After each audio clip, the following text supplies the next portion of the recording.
Hello readers, आज हम मुल्क राज आनंद के एक वर्क अनटचेबल की हिंदी समरी को पढ़ेंगे। सबसे पहले इसके कुछ फैक्ट्स जान लेते हैं। तो ये जो वर्क है वो 1935 में पब्लिश हुआ है। ये एक नॉवल है। इसका प्रीफेस E.M. फॉस्टर ने लिखा है और प्रीफेस में फॉस्टर ने बुक को कहा है indescribably clean, it has gone straight to the heart of its subject and purified it. इस कहानी की सेटिंग बुलंदशहर में है, जो कि north Indian containment town Punjab का पार्ट है।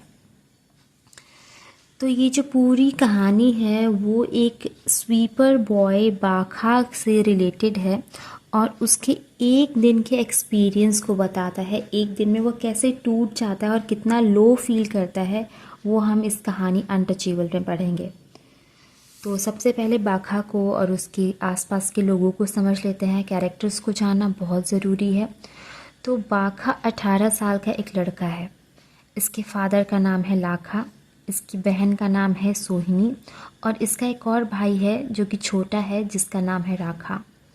बाखा के दो दोस्त हैं। पहले दोस्त का नाम है रामचरण और दूसरे दोस्त का नाम है छोटा। अब ये लोग रहते कहाँ हैं? क्योंकि ये लोअर कास्ट से बिलोंग करते हैं, तो ये वैसे एरिया में रहते हैं जहाँ बहुत ही गंदी स्मेल है। इनके घर मिट्टी के बने हुए हैं, गोबर से लीपे हुए हैं, आसपास बहुत गंदी स्मेल आती है। तो आप ज़रा सोच के देखिए वो टाइम कैसा रहा होगा। 1935 का टाइम, जब हमारा देश आज़ाद भी नहीं हुआ था, हम ब्रिटिशर्स के अंडर थे। और उस टाइम पे जो हिंदू जाति थी उसमें भी बहुत ज़्यादा भेदभाव था। अपर क्लास के लोग लोअर क्लास के लोगों के साथ बहुत गंदा बिहेव करते थे। अपने टॉयलेट्स भी ये क्लीन नहीं करते थे। उस टाइम पे फ्लश सिस्टम भी नहीं था। तो इनकी जो पॉटी थी उनको लोअर कास्ट के लोग क्लीन करते थे और वही काम करता था बाखा। और उसका फादर लाखा उस चीज़ का हेड था। वो देखता था कि उसके एरिया में क्लीनिंग अच्छे से हो। लाखा और बाखा का रिश्ता थोड़ा सा हिला हुआ है। वो दोनों बहुत ही अनबन वाला रिश्ता है। जो लाखा है वो अपने बेटे बाखा को डांटते रहता है कि जा ये काम कर, जा वो काम कर, तू ये करना चाहिए, तूने ये नहीं किया। क्योंकि जो लाखा है वो थोड़ा आलसी टाइप का है। वो सारे काम अपने बेटे और बाकी लोगों से ही करवाना चाहता है। तो होता ये है, एक दिन बाखा सुबह सुबह सोया था तो लाखा उस पर चिल्लाता है कि तुझे काम पे नहीं जाना, जा तू काम करके आ। तभी वहाँ पे चरत सिंह आता है। वो आवाज़ लगाता है कि बाखा तू काम पे नहीं आया। फिर बाखा भी काम पे जाता है, फटाफट जा करके टॉयलेट क्लीन करता है। और चरत सिंह उससे कहता है कि अगर तुमने बहुत अच्छे से क्लीनिंग करी तो मैं तुम्हें हॉकी स्टिक दूंगा। तो बाखा बहुत खुश है, ठीक है कि उसको हॉकी स्टिक मिलने वाली है और बहुत ही मन लगा के काम करता है। फिर वो घर आता है। जब वो घर आता है तो उसको बहुत ज़्यादा प्यास लगी होती है, लेकिन उनके घर में उस टाइम पे पानी नहीं है। तो बाखा की बहन सोहनी कहती है कि भाई मैं पानी लेके आती हूँ। तो सोहनी गांव के कुएं के पास जाती है। वहाँ पे एक लंबी लाइन लगी हुई होती है और सभी लोग इसलिए खड़े हैं कि कोई अपर कास्ट का आदमी वहाँ पे आएगा और उनको पानी देगा। रीज़न ये है कि इन लोगों को कुएं का पानी खुद निकालने की परमिशन नहीं है।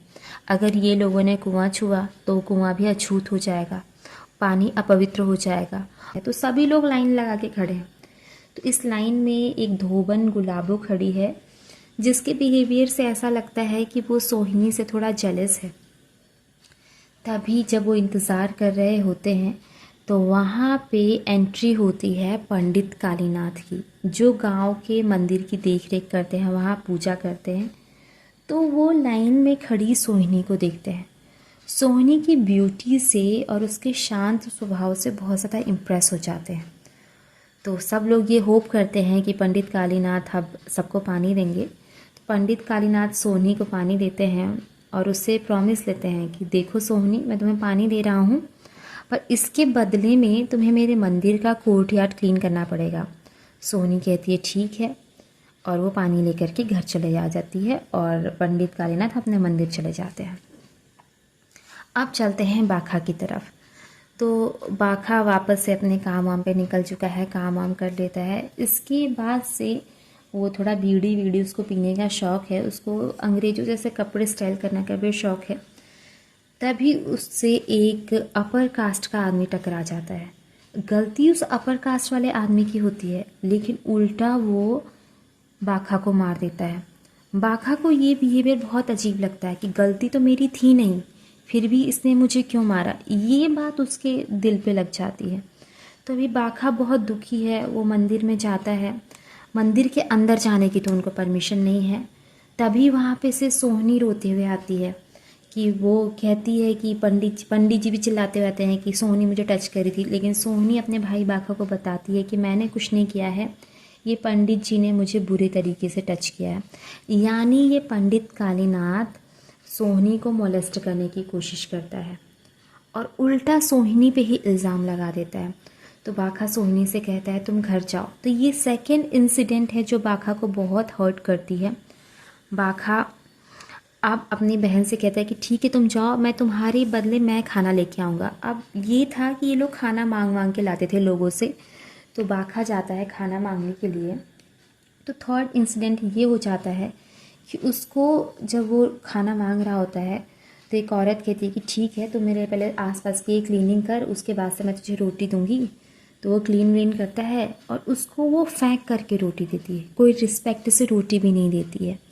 तो ये बात बाखा को बहुत हर्ट कर जाती है। फिर वो अपने घर आता है, अपने फादर से बात करता है और कहता है they think we are dirt because we clean their dirt. इस लाइन को समझिए, कितनी गहरी लाइन है। बाखा यहाँ पे कितना दुखी है और इस बात पे वो कह रहा है कि वो हमें गंदगी समझते हैं क्योंकि हम उनकी गंदगी साफ़ करते हैं। यहाँ पहली बार लाखा उसको डांटता नहीं है और उसको समझाता है कि देखो सभी लोग एक जैसे नहीं होते हैं।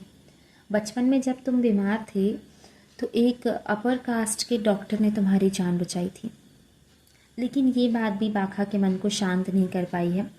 बाखा अपने एक फ्रेंड की बहन की शादी को अटेंड करता है और थोड़ा शायद इस कहानी में ऐसा भी दिखाया गया है कि बाखा को अपने उस दोस्त की, रामचरण की बहन से प्यार है। इसके बाद से अपने दोस्तों से भी शेयर करता है कि मेरे साथ ये चीज़ हुई, ऐसा ऐसा हुआ, उस आदमी ने ऐसा किया, रोटी के टाइम पे ऐसा हुआ। तो बाखा अंदर से टूट चुका है। अब चलते हैं वो हॉकी स्टिक की तरफ जो चरत सिंह उसको देने वाला था। चरत सिंह ने उसको हॉकी स्टिक गिफ्ट कर दी है। बाखा थोड़ा एक्साइटेड होकर जब हॉकी स्टिक खेलने गया था तो वहाँ पे एक बच्चे को चोट लगी थी। तो बाखा फटाफट उस बच्चे को उठा करके उसकी माँ के पास ले जाता है, लेकिन वो जो माँ है वो उल्टा उसको ही डांट देती है कि तूने मेरे बेटे को क्यों छुआ, मेरा बेटा गंदा हो गया। तो ये बात भी बाखा को हर्ट कर जाती है कि ये क्या हो रहा है, हमें इतना मतलब हमारे साथ इतना बुरा बिहेव क्यों किया जा रहा है। तो इन सारी चीज़ों से टूट करके बाखा एक पेड़ के नीचे जा कर के बैठ जाता है।